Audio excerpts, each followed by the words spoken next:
Homelander might be America's golden boy, but strip away the cape and the marketing, and you'll find someone who's not nearly as invincible as he pretends to be. So today, I'm ranking everyone Homelander could actually defeat, from surprisingly easy takedowns to battles that would push him to the absolute limit. And trust me, some of these matchups will completely change how you see the Seven's so-called leader. I'll start with the most obvious targets in his own universe. First up is the Deep. Oh man, where do I even begin with this train wreck? The Deep is essentially a walking punchline with gills. Like seriously, this guy's power is talking to fish. Fish! When you're facing someone who can fly at supersonic speeds and shoot laser beams from his eyes, having a philosophical debate with a tuna isn't gonna save your ass. Homelander could end this fight before the Deep even smells water. It wouldn't even be a battle. It would just be target practice with a very sad, very wet target. But here's the thing that makes it even worse for the Deep. Remember that time he tried to stop those bank robbers and ended up accidentally beaching a whale? That's his track record.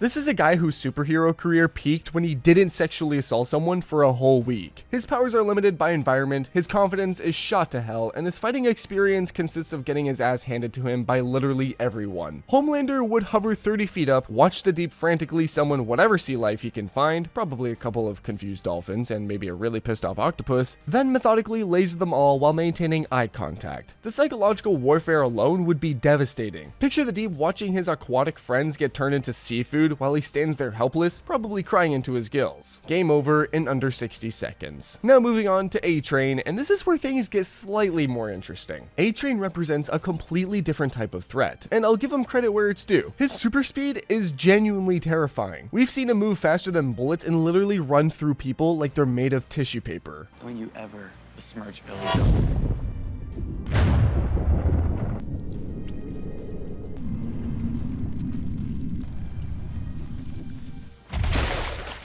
I can't stop.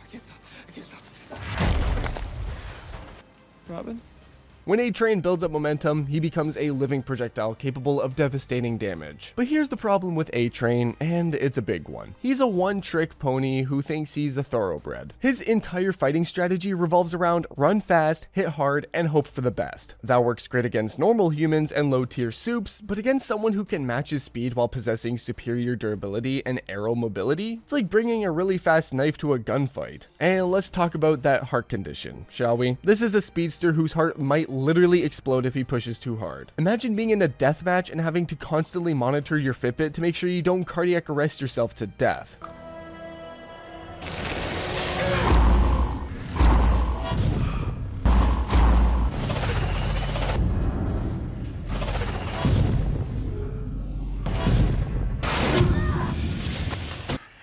You killed the only person I've ever loved.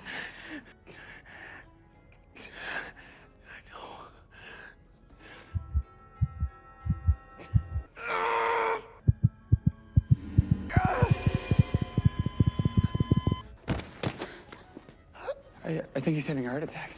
That's not a superpower. That's a liability with legs. But A-Train's greatest weakness isn't physical, it's psychological. This guy is so desperate to be the fastest, so addicted to that rush of superiority, that he'd inevitably try some showboating maneuver design to impress, and that's when Homelander would strike. Picture this: A-Train circling Homelander at super speed, probably thinking he's being clever, maybe even trash talking because that's what speedsters do. Homelander just hovers there, tracking the pattern, waiting, then boom! Perfectly timed laser burst that catches A-Train mid-stride. The sad part, A-Train would see it coming, but he'd be going too fast to stop. That's the difference between raw speed and tactical thinking. Moving to someone who'd actually make Homelander work for his victory, Queen Maeve. Queen Maeve stands apart from her teammates in the Seven because she's earned her reputation through genuine combat excellence. Her superhuman strength rivals Homelander's own, and her decades of experience fighting real threats have honed her into a formidable warrior. Unlike the Deep's gimmicky powers or A-Train's one-dimensional speed, Maeve brings a complete package of physical abilities and tactical knowledge to any confrontation. What makes Maeve particularly dangerous is her combat intelligence. She understands how to read opponents, how to exploit weaknesses, and how to adapt her strategy mid-fight. Her training encompasses multiple fighting disciplines, and she's proven capable of holding her own against metahuman threats that would overwhelm lesser heroes. In terms of raw fighting capability, she's probably the only member of the Seven who could genuinely challenge Homelander in a straight fight. But Homelander doesn't fight fair.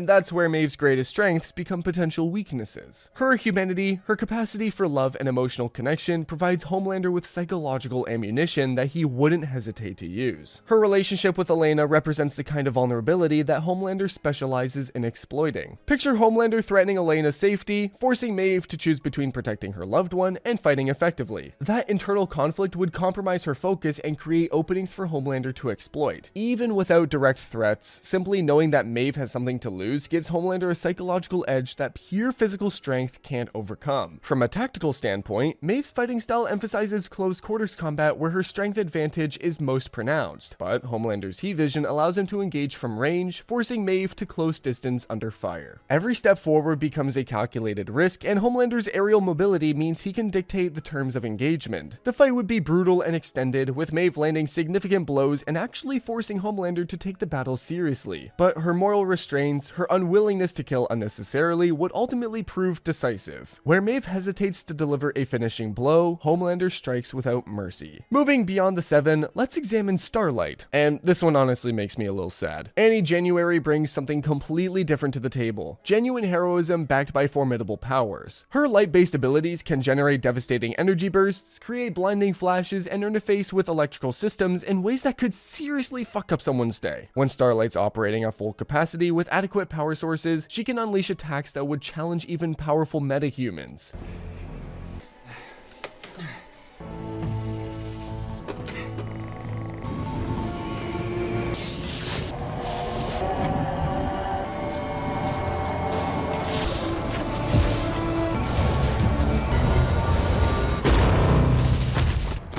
We've seen her light up entire city blocks, literally. But here's the tragic irony that makes this matchup so depressing. Starlight's greatest asset, her unwavering moral compass, is also her greatest liability against someone like Homelander. She fights to protect people, to minimize collateral damage, to find non-lethal solutions. These are admirable qualities that make her a genuine hero. There are also tactical disadvantages against an opponent who operates without any ethical constraints whatsoever. In the opening stages of a fight, Starlight's surprise factor could work in her favor. A concentrated light burst could temporarily blind even Homelander, creating opportunities for follow-up attacks. But the exact moment she gains a decisive advantage, her conscience would intervene. She'd look for ways to subdue rather than kill, to capture rather than destroy. And that hesitation, however brief, would give Homelander the opening he needs. Once he recovers from her initial assault, his response would be swift, merciless, and probably involve threatening civilians to break her psychologically before finishing the job. It's like watching someone bring a conscious to a sociopath fight. Admirable, but ultimately futile. Stepping outside the boys' universe entirely, let's see where Spider-Man fits into all of this. And this is where the power scaling gets pretty interesting. Now, Peter Parker represents one of Marvel's most beloved heroes, and for damn good reason. His combination of superhuman agility, precognitive spider sense, and genius-level intellect makes him one of the most effective crime fighters in the Marvel universe. The guy's defeated opponents far more powerful than himself through superior tactics, quick thinking, and sheer determination. Spider-Man's fighting style emphasizes mobility and misdirection, swinging through three-dimensional environments, creating restraints and shields with his webs, even fashioning improvised weapons. Combined with his superhuman strength and reflexes, these abilities make him extremely difficult to pin down or predict. His spider sense? That's basically a cheat code for combat. It's a nearly foolproof early warning system that saved his life countless times against opponents with superior raw power.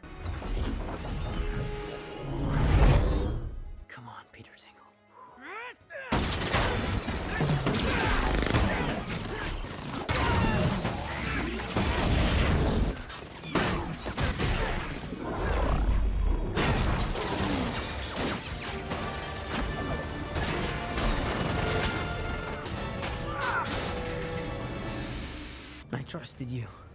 I know. Stark was right. You do deserve that. Against Homelander, it would definitely give him an edge in the early stages. But here's where it gets complicated. Spider-Man's refusal to kill becomes a critical weakness against an opponent who operates without moral constraints. Peter would spend the entire fight looking for ways to subdue Homelander rather than eliminate the threat permanently. This self-imposed limitation dramatically reduces his tactical options. More devastatingly, Homelander's psychological warfare would target Peter's greatest vulnerability, his love for the people in his life. Threats against Aunt May, Mary Jane, and his friends, Homelander would force Spider-Man into defensive positions that compromise his fighting effectiveness. Even in a best-case scenario where civilian safety isn't a factor, Spider-Man's equipment has limitations. Web shooters can run out of fluid, and yes, that's happened before at the worst possible moments. Even superhuman agility has its limits against an opponent who can fly at supersonic speeds while maintaining perfect maneuverability. Spider-Man might land some hits, might even draw blood, but ultimately he'd be outgunned. Let's continue with Daredevil, and this matchup is honestly just cruel. Matt Murdock brings a completely different skill set that's genuinely impressive in its own right. His enhanced senses provide him with almost supernatural awareness, detecting heartbeats, tracking movements, identifying lies through psychological changes. But it's hard to meet people in the city, so I asked him if he would have a drink with me. You asked him. We had a few drinks, and the next thing that I remember is waking up on the floor of my apartment covered in blood. No, I'm not stupid. I know how that sounds. But I'm telling you, we met at the bar, we had a few drinks, and I don't know what happened after that. Please, you have to believe me. I didn't kill him. I believe you, Miss Page. Combined with his master-level martial arts training and indomitable will, he's one of the most skilled hand-to-hand combatants in the Marvel Universe. Daredevil's radar sense gives him combat advantages that even other enhanced individuals lack. Total darkness? No problem. Multiple opponents? He tracks them all simultaneously. Anticipating attacks through subtle environmental cues? That's Tuesday for him. But all of Daredevil's advantages require one thing: close quarters engagement. And that's exactly what Homelander wouldn't allow. Why engage in hand-to-hand combat when you can hover 50 feet in the air and unleash continuous heat vision? Daredevil's enhanced mobility is impressive for a street-level hero, but it doesn't include flight or superhuman speed on the level needed to close with an aerial opponent. Ironically, Daredevil's enhanced hearing could be weaponized against him. Homelander could generate sonic attacks through sheer volume, creating disorienting or painful auditory assaults that would compromise Matt's sensory advantages. The variabilities that make him so effective against normal criminals become vulnerabilities against someone who understands how to exploit them. The fight would end before Daredevil could even demonstrate his billy club skills or martial arts expertise. Distance equals death in this matchup. But here's where things get genuinely interesting: the Punisher. Frank Castle represents a fundamentally different challenge for Homelander because he operates without the moral constraints that handicap other heroes. The Punisher has zero limitations when it comes to eliminating threats. He wouldn't try to redeem Homelander, wouldn't look for a non-lethal solution, wouldn't hesitate for a single second. His approach would be beautifully simple: identify the target, develop the most efficient method of elimination, execute without mercy. The Punisher's tactical brilliance has allowed him to defeat opponents with vastly superior physical capabilities. He's taken down enhanced individuals, organized crime syndicates, even other superheroes through careful preparation and ruthless execution.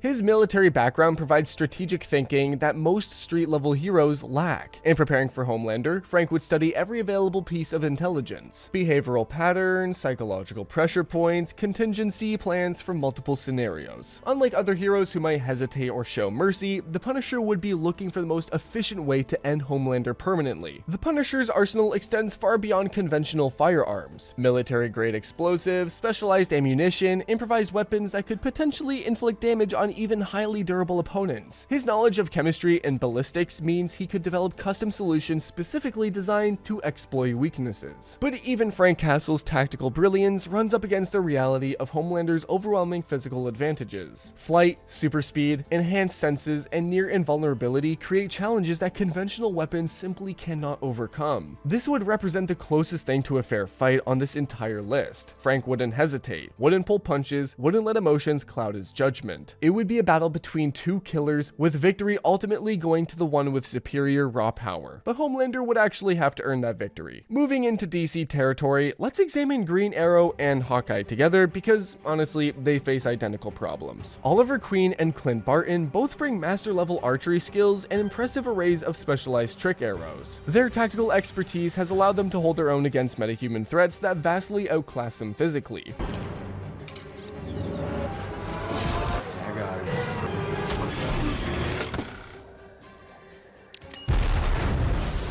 Green Arrow's arrows aren't just projectiles, they're precision instruments designed for specific applications. Explosive arrows, EMP arrows, net arrows, various specialized ammunition. His accuracy is legendary, and his ability to adapt tactics mid-fight has gotten him out of seemingly impossible situations. Hawkeye brings similar skills, but with the added advantage of Avengers' experience against cosmic level threats. But here's the fundamental problem both archers face. Archery, regardless of skill level, has inherent limitations against an opponent like Homelander. Every shot requires line of sight, projectile travel time, and the assumption that the target will remain relatively stationary. Homelander's super speed and flight capabilities would make him nearly impossible to target consistently. Even if they manage to land shots with their most powerful arrows, his durability would likely allow him to absorb the damage and continue fighting. The fight would essentially become target practice, except the target occasionally shoots back with laser vision. Now let's discuss the most surprising entry on this list, John Wick. And I know what you're thinking. John Wick is just a highly trained assassin without any superpowers whatsoever. How could he possibly present a challenge to someone like Homelander? The answer lies in understanding what makes John Wick truly dangerous. Absolute focus, perfect preparation, complete ruthlessness.